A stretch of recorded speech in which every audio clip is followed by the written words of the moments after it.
안녕하세요. 공인중개사 찐TV 찐언니입니다. 오늘은 실무 경험이 하나도 없는 상태에서 이제 개업을 하시는 개업 공인중개사님들을 위한 영상을 찍으려고 해요.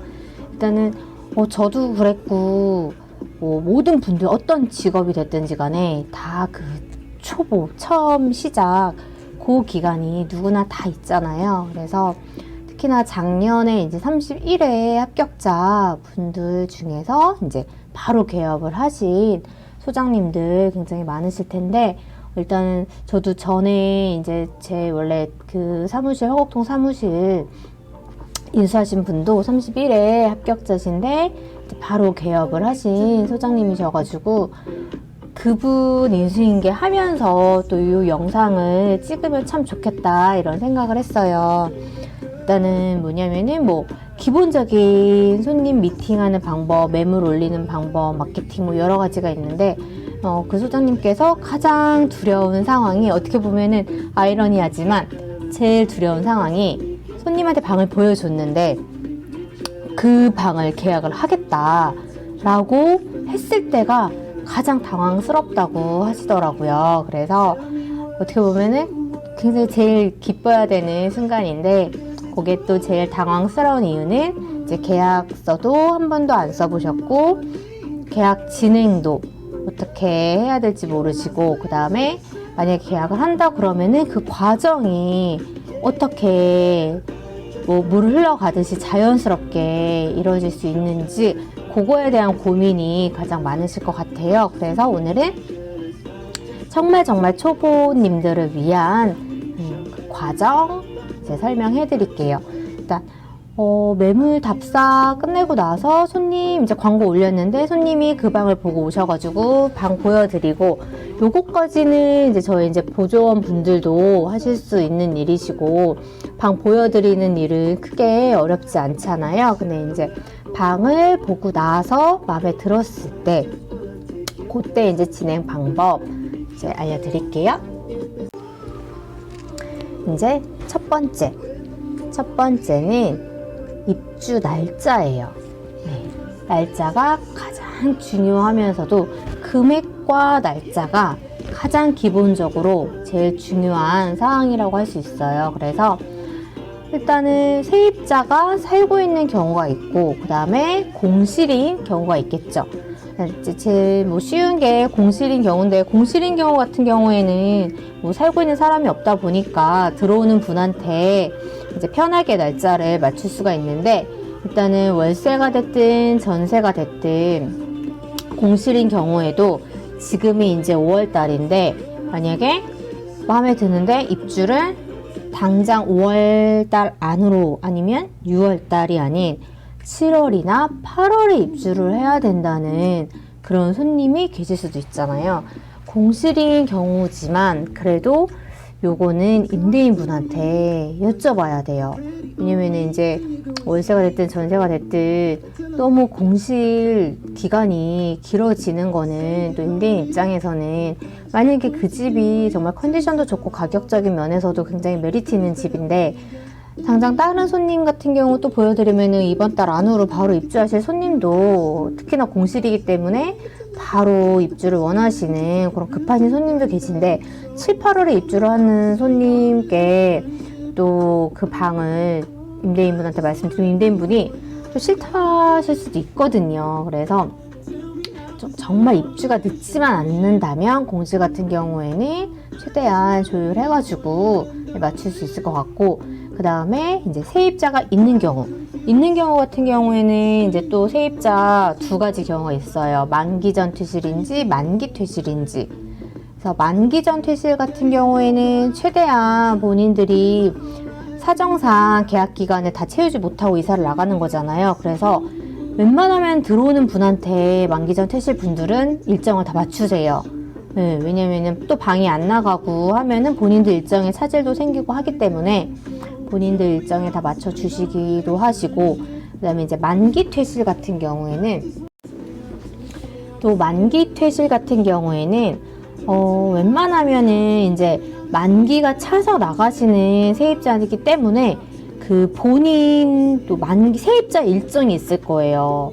그래서 일정이 정해지신 분들도 계실 거고, 왜냐면은 이제 만기가 되면 새로운 세입자가 구해지지 않아도 세입자는 임차인은 임대인에게 보증금을 반환받을 권리가 있기 때문에 엔간에서는 세입자 구해지는 거 상관없이 본인의 일정을 잡는 게 또, 요새 또 젊은 친구들은 또 그렇게 많이 하고, 근데 또 임대 입장에서는 아무리 만기여도 또 목돈, 전세 같은 경우에는 본인이 또 목돈을 마련을 해서 만기가 돼서 또 세입자가 안 구해졌는데 또 세입자한테 보증금을 반환해 주기가 힘드신 분들도 계시잖아요. 그래서 이 같은 경우에는 일단은 세입자가 살고 있는 경우는 세입자하고 날짜를 맞춰야 돼요. 그래서 이제 가장 중요한 게 금액, 그 다음에 날짜.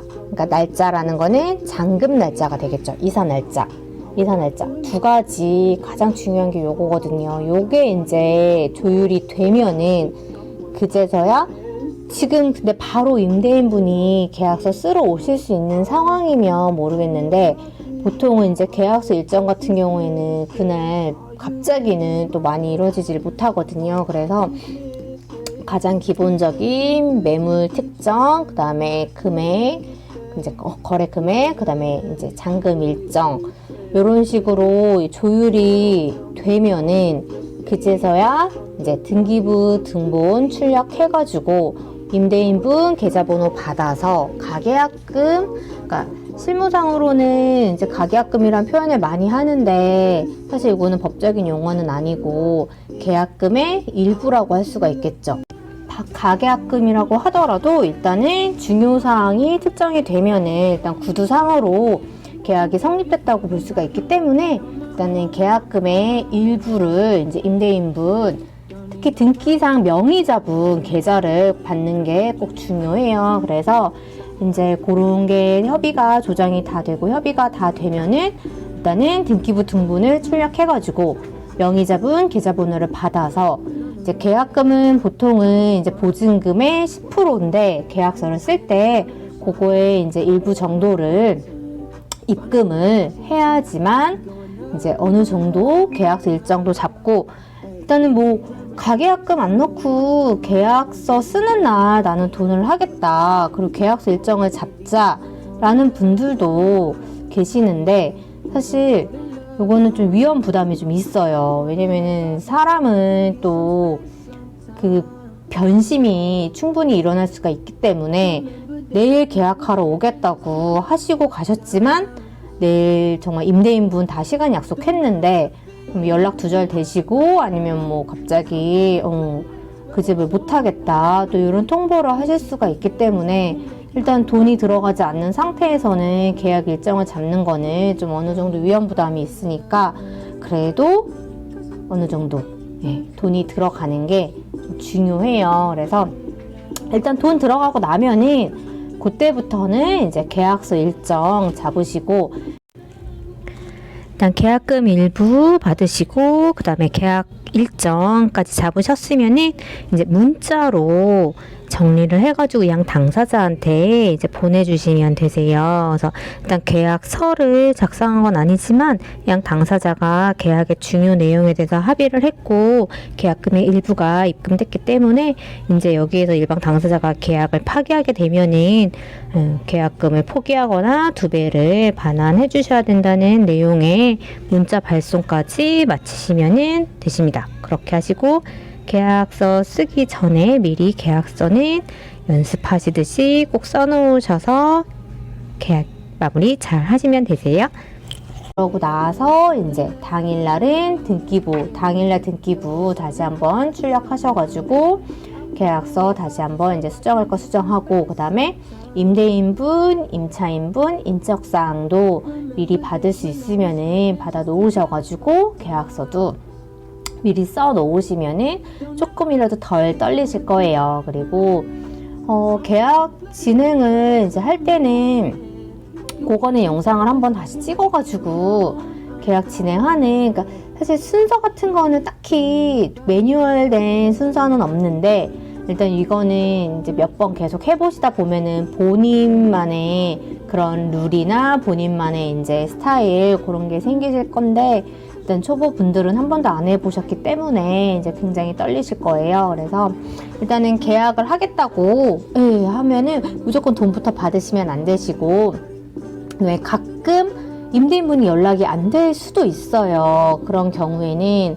이제 부동산에서 돈을 받는 경우가 있는데 그거는 이제 잘 받으셔야 되세요. 왜냐면 임대인분이 연락이 안 된 상태에서 돈을 받는 경우라서 혹시라도 방이 나갔는데 임대인분이 연락이 안 돼서 또 저희가 모를 수도 있는 거잖아요. 그러니까 그 금액 같은 경우에는 정말 계약금의 일부라기보다는 임대인분 연락이 돼서 확실히 오케이 받으면은 저희가 받아놨던 돈을 임대인분 계좌로 이체를 해놓던지 계약서 쓰는 날 그날 이제 하던지 이런 식으로 조금 조율을 해야 될 것 같아요. 그래서 임대인분 연락이 되면은 이제 웬만한 명의자분한테 계좌를 받아서 어느 정도 돈을 받는 거, 그 다음에 돈을 받기 전에는 중요 사항을 꼭 체크를 하셔야 되세요. 그래서 중요 사항은 일단 금액과 잔금일, 그리고 중요한 게 이제 계약 기간, 뭐 2년을 원하실 수도 있고 1년을 원하실 수도 있고 하니까 계약 기간, 그 다음에 특약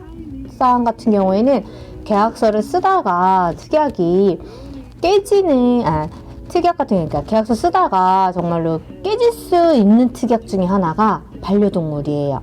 반려동물 같은 경우에는 임대인분이 정말 나는 반려동물 있는 분들 싫다, 내 집에 그런 분은 새가 안 났으면 좋겠다 이러신 임대인분들 계시거든요. 근데 임차인한테 그거를 고지를 안 했다가 계약서 쓰는데 저 근데 강아지 2마리 있는데요 이렇게 하면은 임대인분이 정말 계약서 쓰다가 일어나서 가실 수도 있기 때문에 반려동물 꼭 체크 하셨으면 좋겠어요. 그러면은 오늘도 꼭 계약으로 이루어지는 미팅을 하셨으면 좋겠고요.